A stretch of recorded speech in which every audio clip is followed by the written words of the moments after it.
Hello, in this tutorial I'm going to be explaining how you can achieve the Star Trek style cloaking effect using Lightwave.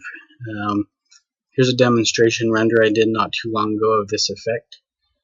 This was all done in Lightwave, and as you can see it looks pretty close to what it looks like on the show.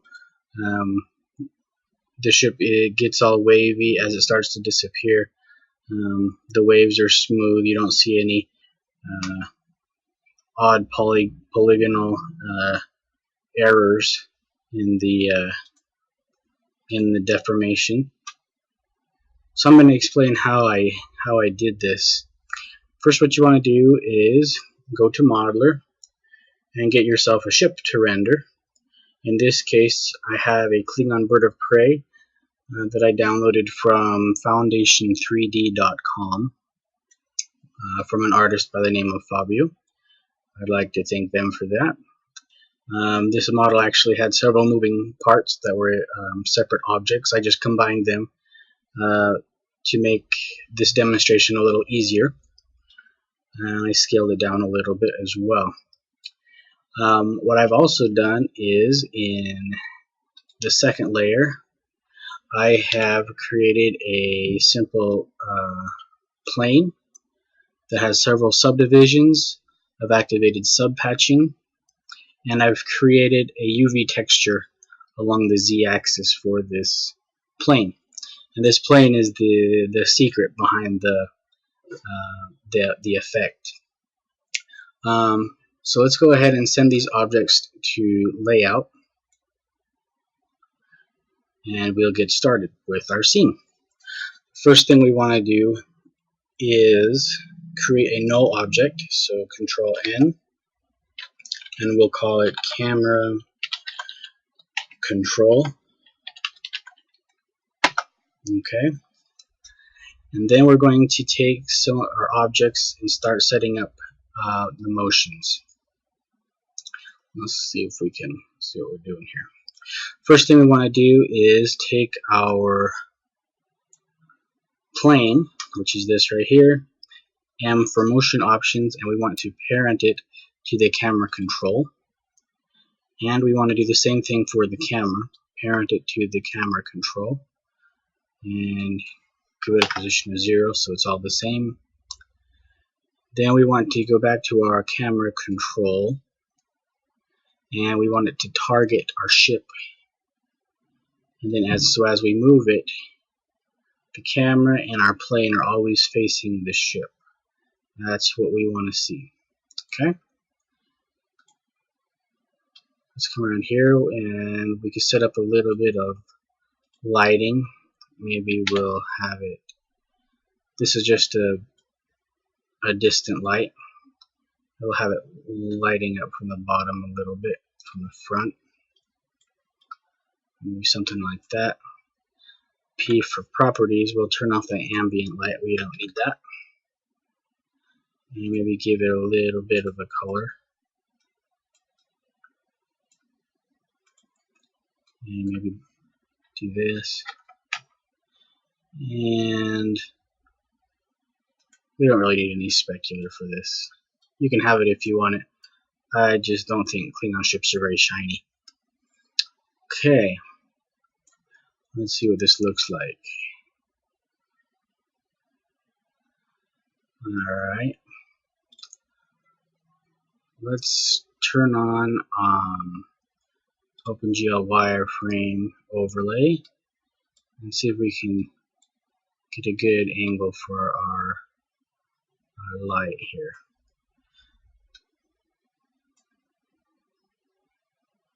Maybe something like that.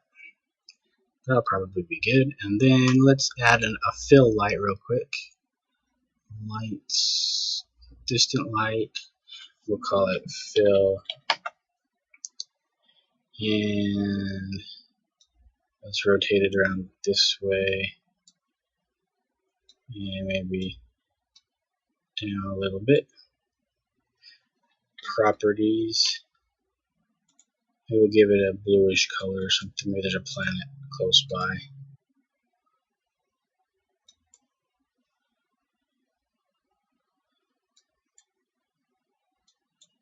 something like that.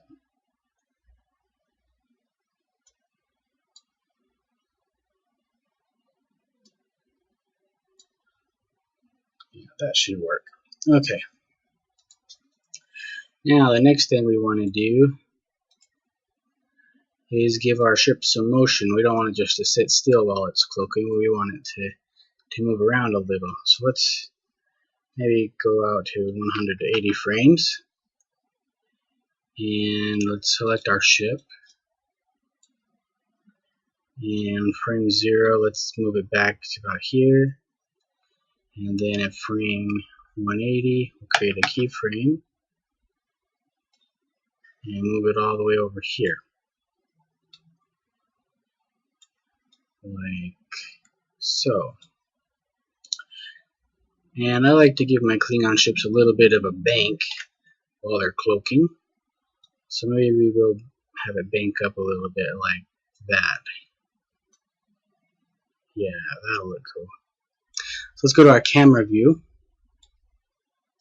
And we'll select our camera control object. And in frame 0, let's see here. Oh, that doesn't make a difference. Let's go to the T for move it down. Okay, like that. Let's see what this looks like. Yeah, that'll look pretty cool. Maybe we'll have it start to cloak around frame 60, and then maybe at about frame 140 have it completely gone. So maybe 100 frames of cloaking. Let's see, that'll give us about 4 or 5 seconds. So yeah, 40 to 140. So let's remember that. Okay, the next thing we want to do is set up the camera. So we'll go over to camera, properties, and we'll give it a resolution. I'll just go with something simple here. And here's the secret. Instead of perspective camera, we're going to use an advanced camera. And we're going to use the ray start. We're going to use the UV position on the mesh. We're going to use that plane that we created. And we're going to use the UV map that's on the plane. And that's all we need to do for that. If we go over here to our camera view, or our perspective view, and if we take a look at our plane here, can't really see it because there's no light on it. Let's just turn on our headlight so we can get an idea of what's going on. There we go. We need to do a couple things here. First off, we want to turn this up a little bit, maybe to 6. We'll try that. And we'll put it here, 6 here, so we can see what's going on. Then what we want to do is, sorry about that, I had to sneeze. Okay, let's see, where was I? Okay, deformations. We need to create a deformation, and we're going to use a texture displacement map. Double click on texture displacement. We're going to use a procedural. We're going to use underwater, and we want it to be along the z-axis, and we need to change some of these values here. First off, for the value, let's put 0.2. Wavelength, maybe make it a little bit bigger. Maybe 0.8. Wave speed, let's bring this down a little bit. Maybe 1.8. Band sharpness, we can leave that. Okay, now if we go to our camera view, whoops, camera view, and maybe come right about here, hit a render. Let's see if our ship is all distorted.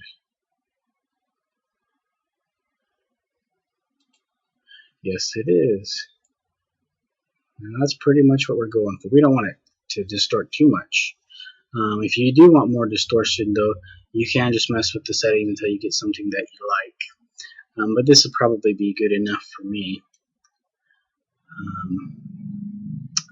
Now, the reason that it's distorting is if we look at our perspective view, the camera is set up so that instead of all of the camera rays coming from one point and going outwards, they're actually coming from the surface of this object, and they're coming off of the normals from the object, and that's why we get the distortion effect. It's like looking at an object that's underwater.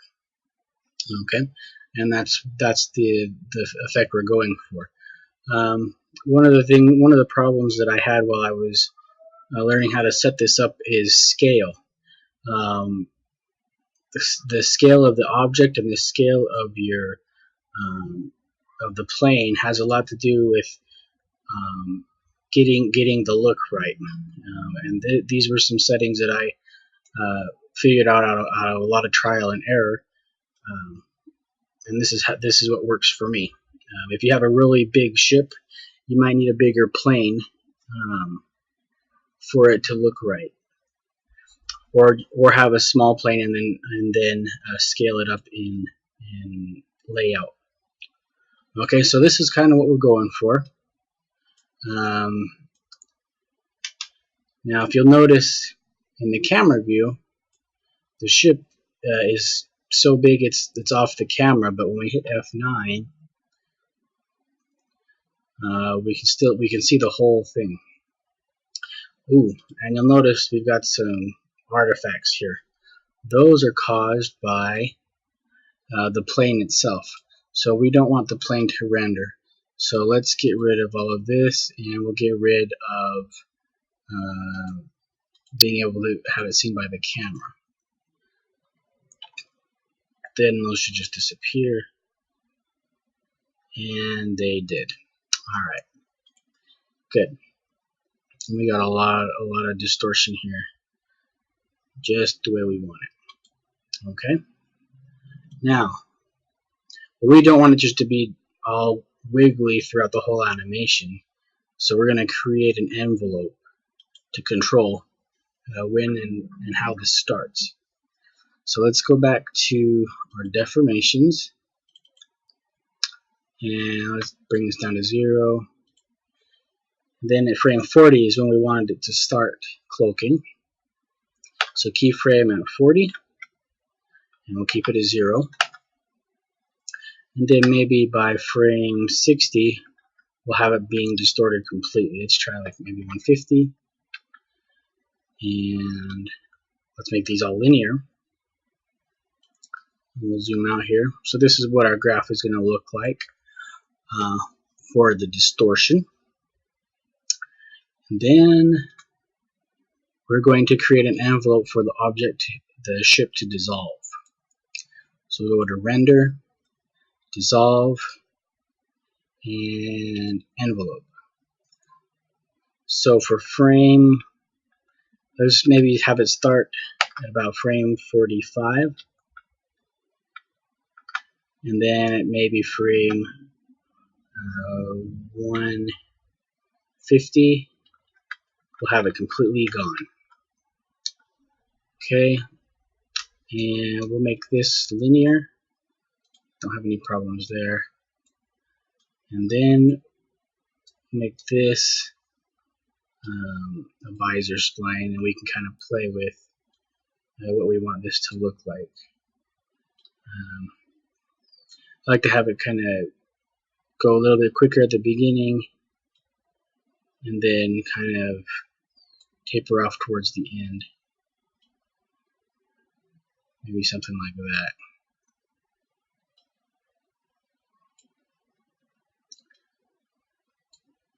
That should work. Okay. So I'm going to go ahead and give this, just like it is, a test render. and we'll go to render. I'll just render out to maybe 160 output. We'll just, generally what you would want to do is save the output as image sequence, but for this I'm just going to do it as an animation. We'll call it cloak test. There we go. Okay, then we'll make it an ABI video 1. Alright, and the camera, we've got good settings here. Let's turn on our anti-aliasing a little bit. We'll just do 3 samples, minimum, maximum. And I'm going to go ahead and pause it while I render this, and I'll bring it back in just a sec. Okay, the render is done, and there's a couple of things I'm noticing here that we'll probably want to tweak. I think it starts to cloak a little bit too far away, so you can't really see how wavy it is. And another thing is, as it starts to bank, you can't really see the light. It's hard to see the ship, even though it is dissolving right here. I think there should be a little bit more light on there so we can see the effect a little bit better. So maybe we'll rotate the light around, and maybe we will have it start to cloak a little bit later. So let's go ahead and tweak that real quick. So let's take our lights, and let's do this one first. And maybe we'll rotate it around so that it's on this side. And let's see what that's going to look like.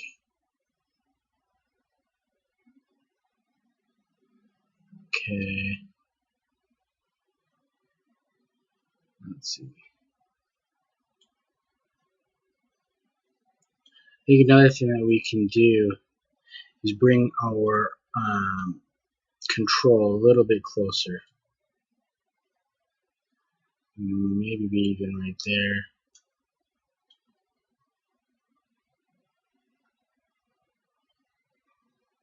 Let's see how close we can get. Let's see, let's hit F9.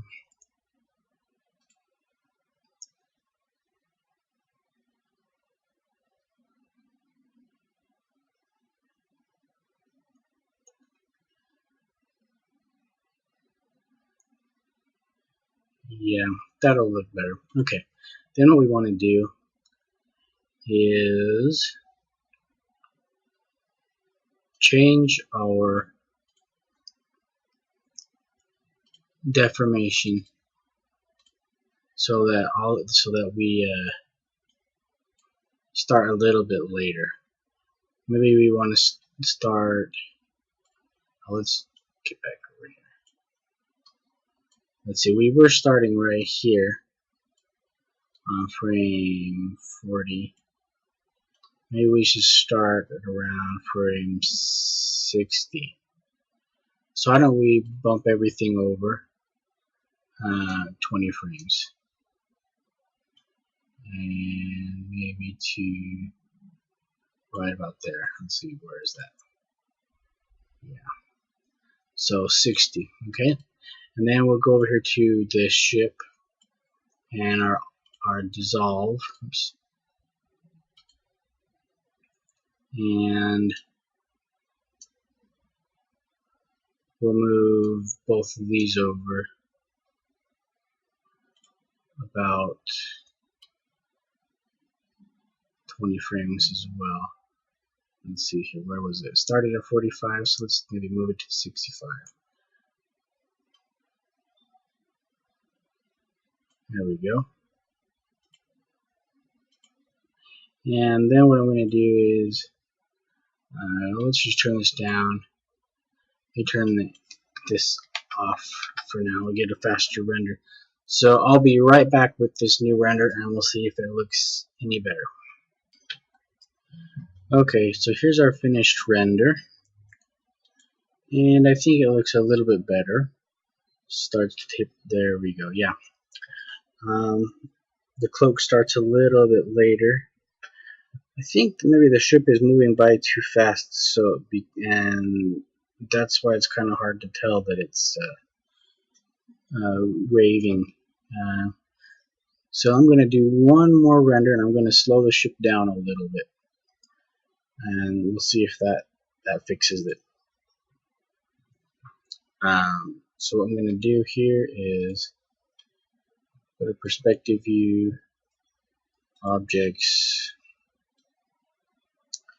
and let's see, let's move up. And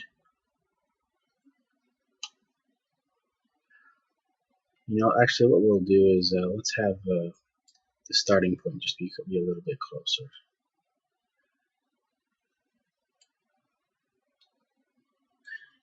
And let's see what this looks like.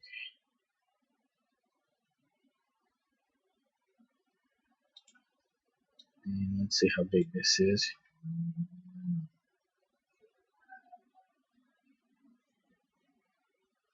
Yeah, I think we'll be able to see that. Pretty nice. Alright, let's go back to camera properties. This is actually kind of hard to see. I'm going to turn this back off and let it render one more time, and I think we'll have it. Okay, it's done rendering, and here is the results after just doing that little tweak with the camera and the motion of the ship. I think it looks a lot better now. There it goes. And that's pretty much that's the technique. You can go and mess around with the settings of the plane or the motion of the ship, or however you want. Now, the reason that I parent the camera to this null object and have it follow the plane is so that I can, after I render this, I would render it as an image sequence using PNGs or targas, so that they would have a transparency, an alpha. And then what I would do is, after the scene was rendered, I would save a copy of the scene, and I would remove the bird of prey, and I would remove the plane, and then I would change the camera back into a perspective camera, and then load up a star field or create a textured environment and create a star field that way, and then save that out as an image sequence, and then composite the stars with the ship in a program like After Effects or Fusion. And that's pretty much it. So I hope this tutorial has answered some questions and made the cloaking process a little bit easier and a lot more fun, because I think the results are a lot better doing it this way than any other way. There are other ways to do it, but I found that this way works for me, and I like the way it looks when it's done. So enjoy cloaking your ships.